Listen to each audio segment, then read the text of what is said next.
Hello, thanks for coming back again. Today I'm just a little bit excited, and it's not often I get excited at my age, and particularly it's not very often I get excited about pens, but we've got a couple of new pen kits that are just a little bit different, and I'll show you what they are. They're quite a size, and they're a single-ended pen kit, so there are no brass tubes in here at all other than the fittings at this end. And you can see that's the cap there. I'm going to unscrew that. This is the end for the rollerball kit here, and the rollerball refill is here on my hand. I will show you that in a second. I can't hold it all. And as well as the rollerball kit, we also have a fountain pen kit with iridium German nib. So if I hold that up to the camera, hopefully you might be able to just see that. And I'm going to show you how we go about making them. Now, the special thing about these pen kits is that they are all solid brass. They're not brass plated, they're not chrome plated, gold plated, black enamel plated, anything other plated. They are solid brass. All the components are solid brass. Obviously, in the fountain pen, there's a few bits of plastic in there to get the nib to work, and the ink mechanism also has got some of the, but the main parts that we're talking about here, the cap and the nib holders and the connectors, are all solid brass. And you'll see I've had a play, because I never believe anyone when they tell me it's solid brass, that's the lacquered part up this end, and I've actually sanded off this end having a play. So I've actually sanded the lacquer off. You can't feel any different, and what's going to happen when I turn this and put a finish back on it is it's going to match this colour again at the front. But what it means is we don't need any bushings for this, and we're going to fit this into a blank and turn it directly onto the part that forms part of the pen, so there are no blanks involved at all, which makes the turning process a little bit different. Now this is a single-ended pen, so what we're going to get at this end is basically just wood, which you can shape as big as you want and whatever shape you want. Traditionally they tend to go to like a fine point, and this part of the pen is quite big. I mean, you can see I haven't got particularly big fingers, but you can see there it's a reasonable size. This is 13mm thick, so you don't want too big a bit at this end, otherwise it looks like you've got a giant's pen. But they do make a very nice kit indeed. First of all, we're going to deal with the drilling part, and it depends which kit you've got as to the size drilling. If you're drilling for the fountain pen, which is this one I've got here, basically the inside hole isn't particularly critical as long as you can fit all that bit in it. There's no problem at all, because the nib section and the refill section are all in one, so when it comes out all in one. It doesn't need to be pressed with a spring or anything like that. Now if I go and pick up the other kit, which is the rollerball kit, which is this one here, when we take that one off there and put the nib through, we need something at this end, and the kit comes with a spring, but the distance you drill here is critical. And what I'm going to do today is the rollerball kit, which takes a 6.5mm drill for the refill, right, 6.5mm drill for the rollerball refill and the spring, and the length you need to drill into the blank is around about 68mm. Because it's a spring and it's 12mm long, it's not absolutely critical. If you're a bit longer or a bit shorter, it's not a problem. If you drill it too far, you can stuff something down the end to pad it out. If you don't drill far enough, you can drill it again till you get the right distance. So it's quite easy, if you don't get it right first time, to put it right afterwards. The fountain pen kit is dead easy. It's a bit of a bigger hole. You really need around about a 9mm hole all the way through for that one, to around about 70mm, just to take the whole section. But the length on that one is nowhere near as critical. Just to explain that hopefully a little bit better, I've been playing with a bit of wood here. If you can see, I've cut that out. That's a 6.5mm hole down the centre there. There's the spring, and the rollerball refill, if I can get it in the correct hand to show you, slides along there, and this is the amount of play you've got in the end. I don't want that to pop off and disappear around the workshop, but you can see there how the mechanism actually fits into a piece of wood when it's been drilled. Now I have a blank here. I got a feeling this is a bit of rosewood. It's around about 20 mils square and around about 11 centimeters long ish, something like that. It isn't absolutely critical, but it's best to have a little bit extra rather than not enough. Now I'm going to do this a slightly different way than I've done before. There are lots and lots of ways of drilling blanks. I can't show you them all. It depends what equipment you've got and how you want to do it. This is a little bit different, and what I'm actually going to use is a Forstner bit that I've got here. So I'm going to do this on the lathe because the camera's set up for the lathe. I'm going to put this in the pen blank jaws, and I'm going to put the Forstner bit on, and what I'm hoping is going to happen, I'm absolutely confident is going to happen, is that the point of the Forstner bit is going to provide the centre for me when it comes to drilling the other parts, and the rest of the blade is actually going to make sure that I've got a nice flat end to drill into, because when we fit the brass part it needs to be absolutely flush. So I'm hoping that is going to do two jobs in one. Now, because this is a one-ended pen kit, we're only going to drill at one end. So once this is in here, I'm not going to take that out and I'm not going to move it. We're going to do all the drilling with that in exactly the position it's in. So as I said, I'm going to start off with the Forstner bit to make a centre hole and get the end of the blank nice and flush. The lathe will be going at around about 600 RPM, something like that, so not too fast. And obviously you don't need a Forstner bit quite this big. This one happens to be a 38mm one I use for salt and pepper kits, but any size that's bigger than your blank should be fine.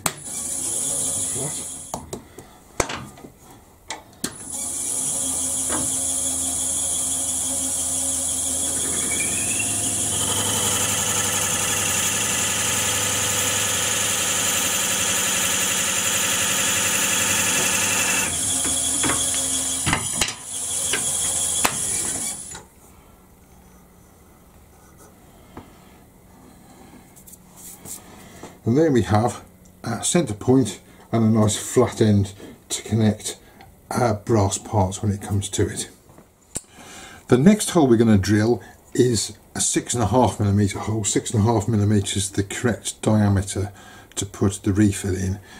Now the question is, how deep do we do it? So if we hold these parts together and I measure there, you can't see the ruler, I have to see it because I need to tell you what it is.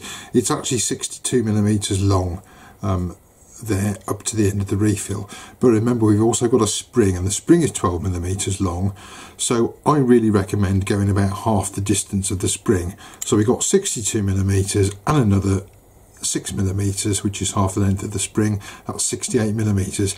If it's 70 or 65, it's not really that critical. I say you can alter it and mend it afterwards, and it is a spring which gives it a degree of movement anyway. So we're going to try and drill 68mm. And the way I'm going to do that, whilst I have got a calibrated tailstock, I'm actually going to measure 68mm and actually inset my drill bit so that when I get to right to the end of the Jacob's chuck, I know I'll have gone in exactly 68mm. Just remember, when you set this up, 68mm is not from the tip of the drill, because it's not 6.5mm wide at the tip of the drill.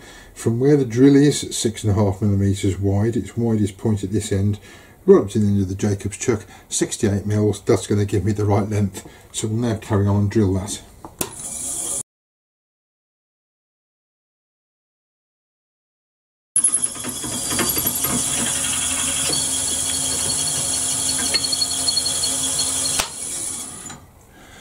If that ever happens to you, always stop the lathe. What you don't want to do is for this part, this Jacob's chuck, to come out the end and be flinging around on here, because it will throw it across the workshop. I've had it happen to me.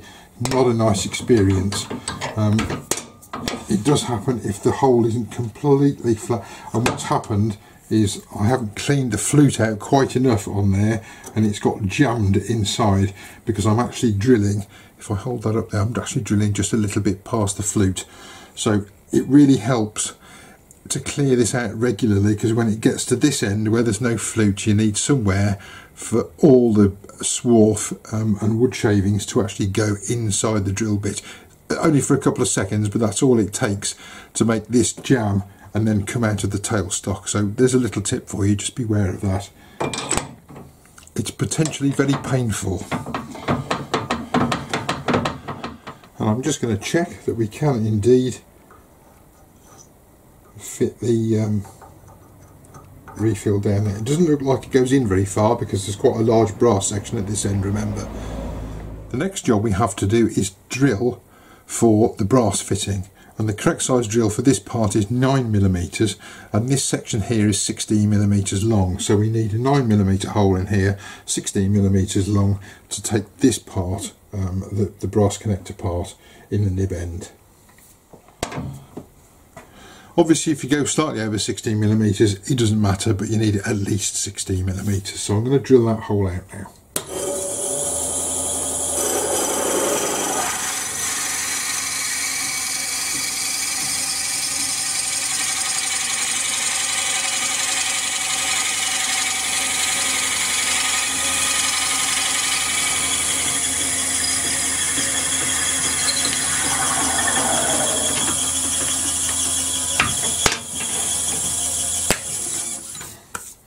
And we're now ready to install the brass parts in there, and it's quite a nice tight fit in there. This brass part I've actually sanded down a little bit so it's looser than it might otherwise be, but I'm going to glue that in place now. And just to double check, we'll pop the refill in there and the brass end and nib section on there as well, and that all slots in like so. You'll see I can't see the nib, that's because the spring hasn't gone in yet to actually push the refill out. But we've checked that it is the right size. What I'm now going to do is glue this in place into there, and then we'll look at turning around, turning the whole thing around and mounting and turning the kit. I'm using CA adhesive. You can obviously choose whichever glue you want, but I have also got a rubber mallet here just to tap it in the end, mainly because I need to be pretty quick with this stuff when it's glued in place. So we'll just pop a little bit of glue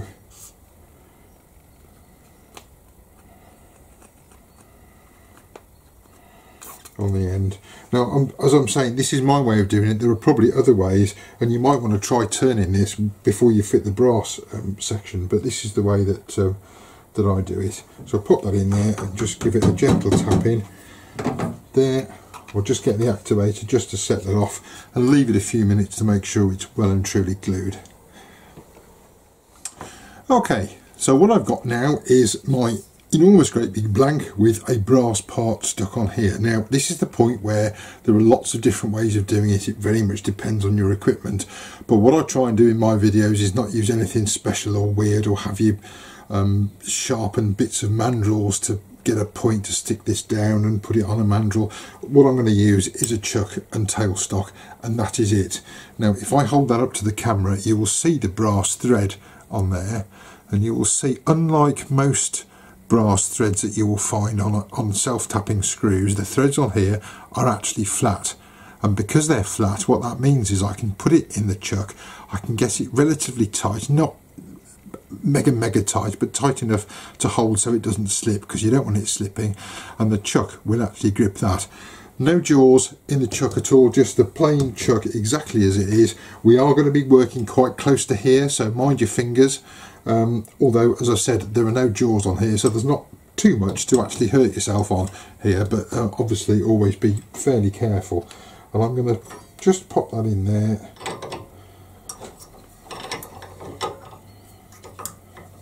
And if I can get the key in the chuck,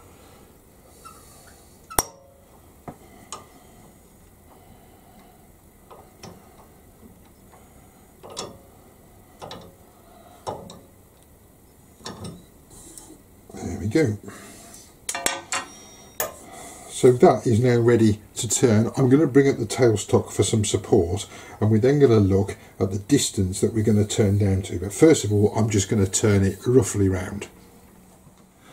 You'll notice when I mount this, I've mounted the brass end in there and I haven't put the tailstock on. It's important you get this end tight and rotating around the brass part, rather than getting this in the centre of the blank and then adjusting this, because at some point this end is going to come off and we're going to be dealing with this just as it is. So that's as it is at the moment, setting this part without the tail. Let's just move that out of the way so you can see, without the tailstock. So I'll use the tailstock for support, and when I remove it, this part won't move. If I put that up there and got it in the centre and then tighten this, when I take this part away, you may well get some movement in there, and then you'll have to be turning it again. So that's my advice, is to make sure that this part fitted, and it's pretty sturdy in there. You know, there's a tiny little bit of movement, but I don't think that's going to affect the turning once the tailstock's brought up.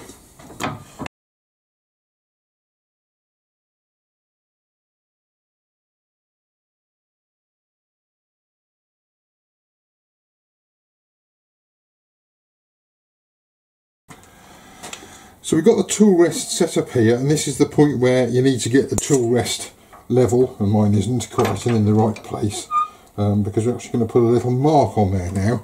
Now we know we've drilled near enough 70mm through there, so what I'm going to do is just mark from where the blank starts, about 70mm, just a fraction over there, and just put a little mark on my tool rest, because I mustn't start tapering until we get to that point there. Otherwise, if I taper off, we'll reveal a hole in the back. And we're now going to trim this to size and taper the back end and take it off and then finish.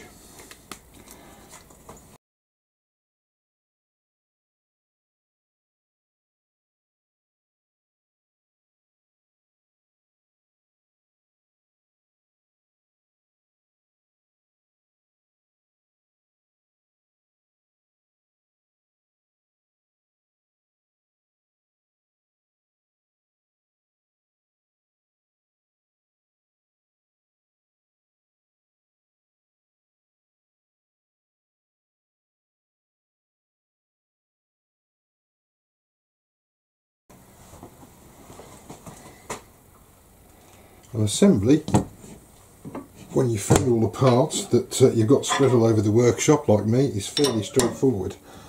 We'll release that from the chuck. It may well be that you want to clean that up a bit, but I'll hold that up to you so you can see what we've actually got there. Hopefully you can see them okay. And for assembly, it is simply spring into the top like so. Then we'll have the rollerball refill, then we'll have the nib section, and the spring has pushed that out. You can, I'm not sure whether the camera will quite pick that up. You can see a little bit of springiness in the end there, and then all we need to do is just pop the cap on, and there is one solid brass pen finished. So there we have the single-ended pen kit, solid brass. This is the rollerball version, and the cap goes on like so. There we go. I'll pop a still of that up on the website so you can see it. I hope that's been helpful. I hope the kit's of interest. It's a little bit different, quite a lot of fun, and if you have any questions, please feel free to ask us. Look forward to seeing you at the next video. Thanks very much for watching. Please come and have a look around the website, and we'll see you soon. Bye bye for now.